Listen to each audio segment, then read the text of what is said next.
안녕하세요. 2025년 4월 21일 월요일 최진영의 시사 로켓 배송 출발합니다. 네, 띵동띵동 진동식님 안녕하세요. 은하수님 반갑습니다. 이렇게 바로 와가지고 글을 올려주시니까 제가 기분이 갑자기 좋아집니다.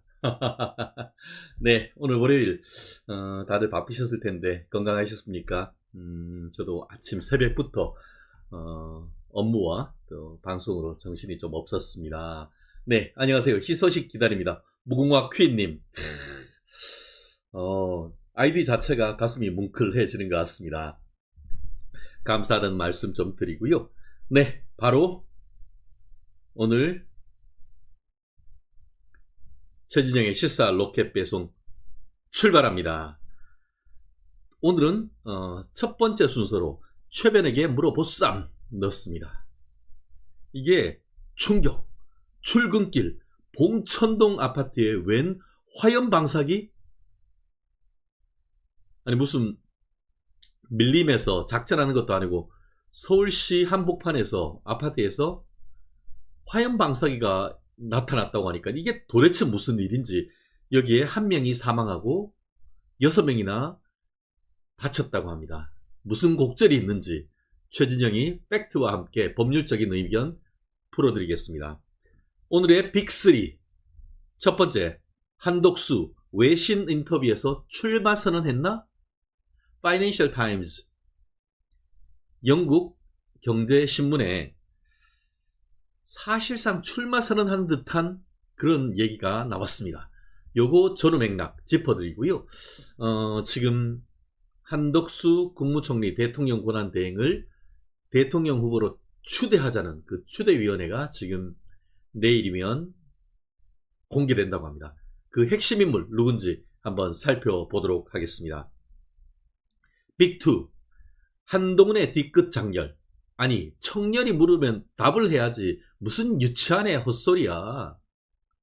어제 국민의힘 1차 토론회 B조 홍준표 대 한동훈 설전이 벌어졌습니다. 어제 장면을 보셨는 분들 아실 겁니다. 홍준표 후보님이 청년들이 묻는 거를 질문을 써가지고 와서 몇 가지를 물었습니다. 그랬더니만 그거에 대해서 답은 하지 않고 딴소리 하더라고요. 그래놓고 오늘 본인의 페이스북에 뒤끝 장렬하는 글을 올렸고, 또 거기에 책 사라고 있는 김모 전 의원도 홍준표 후보를 외모를 비하하는 듯한 그런 내용도 올렸습니다. 이 부분 한번 짚어보도록 하겠습니다. 빅3, 이재명 지지율 90%, 공산당 독재당이냐? 요런 식 크게 우리 네 꼭지로 한번 오늘 다뤄볼까 합니다. 네, 첫 번째 꼭지, 최변에게 물어보쌈. 네, 이렇게 보쌈 싸서 여러분 입에 딱딱 넣어드리는데요. 자, 여기 있네요. 오늘 최변에게 물어보쌈. 이게 출근길 아파트에 웬 화염 방사기, 한덕수 외신 인터뷰 출마 선언, 한동훈의 뒤끝 장렬, 이재명의 지지율 90%, 요걸 위주로 해서 쭉쭉쭉 한번 나가 보도록 하겠습니다. 짜잔.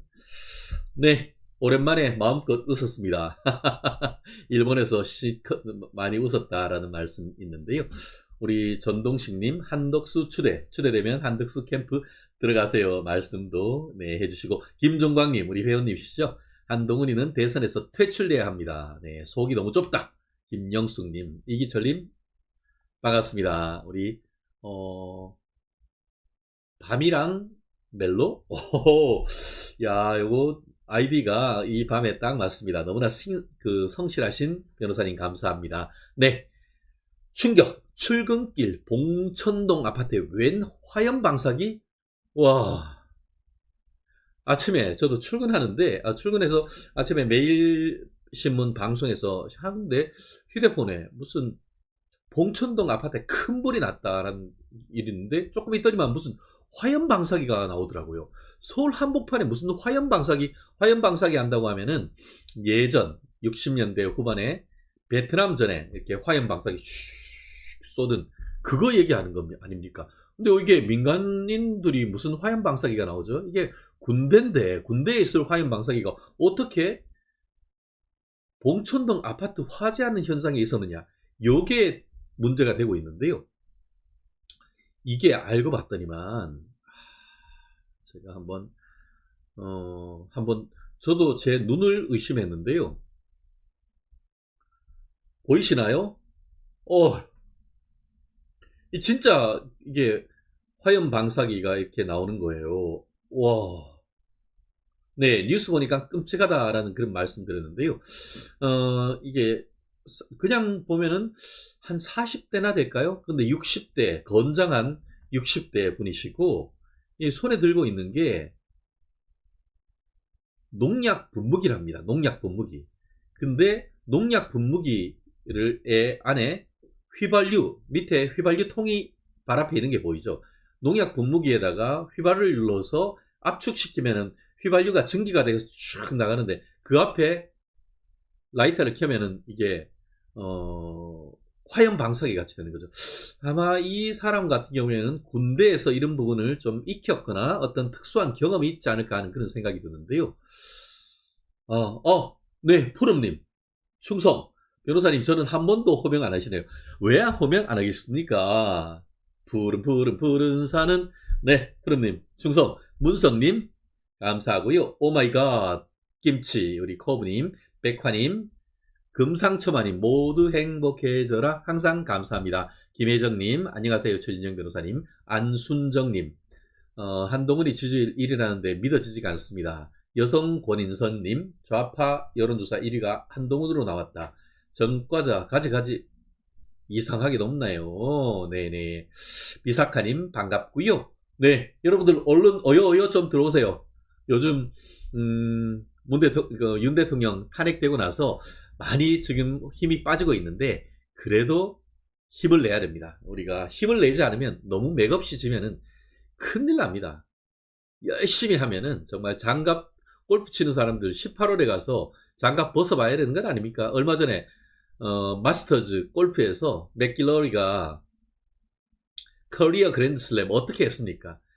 다 이겼다가 놓쳤다가 끝에 가서 겨우 이긴 건 아닙니까? 끝까지 가봐야 되는 건 아니겠습니까? 네, 정은영님, 최 변호사님, 종평과는 말씀하시는 방법이 너무 달라서 다른 사람 같아요. 이게 접니다.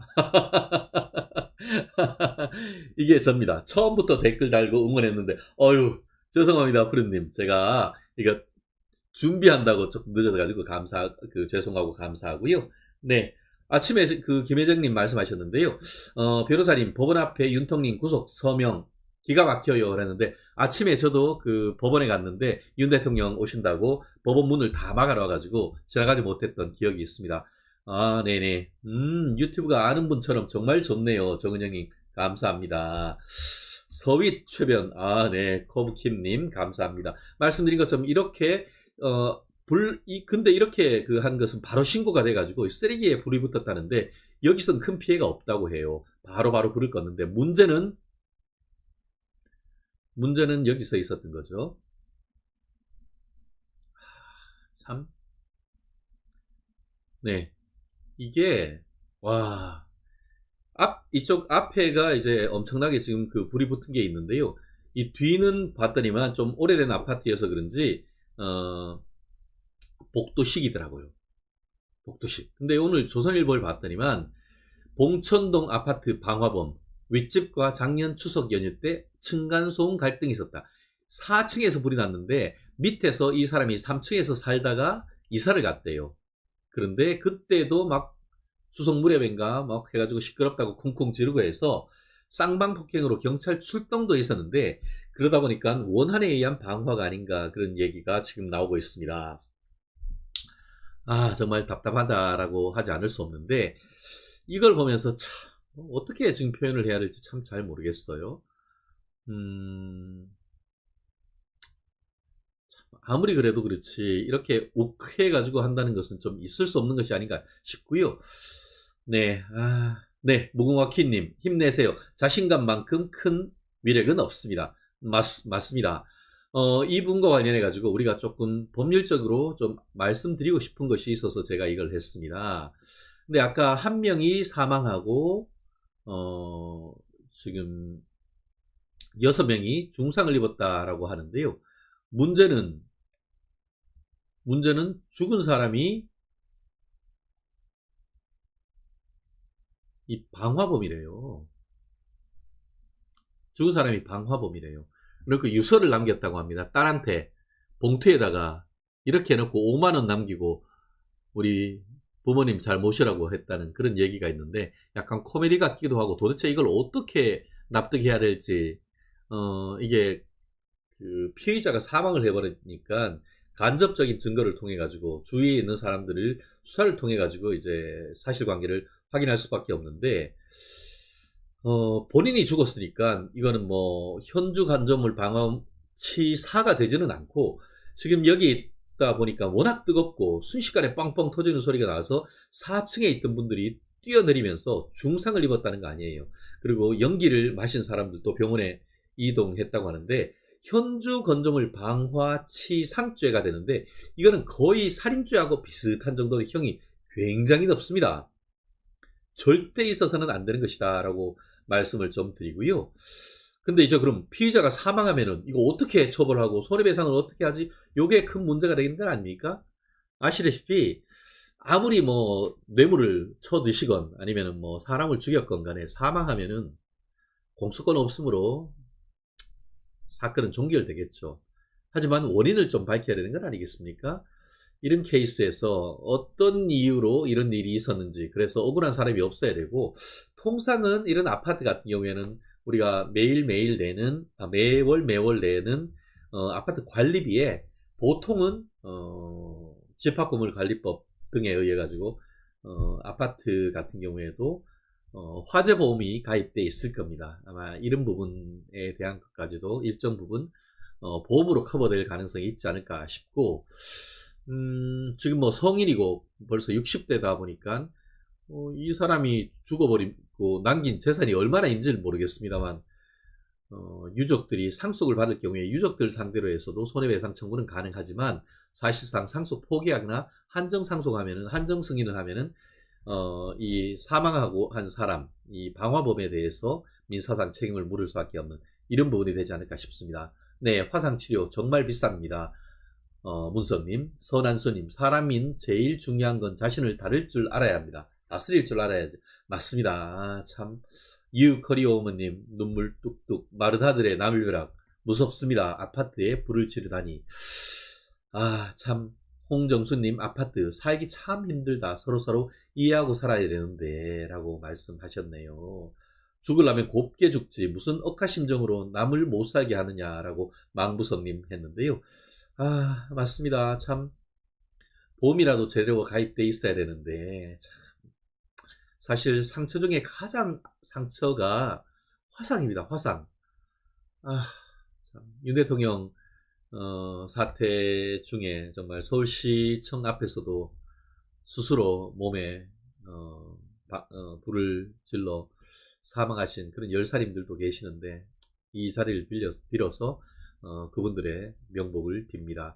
절대 있어서는 안 된다는 말씀. 이게 너무 충격적인 사건이어서 제가 한번 잠깐 한 15분 짚어봤습니다.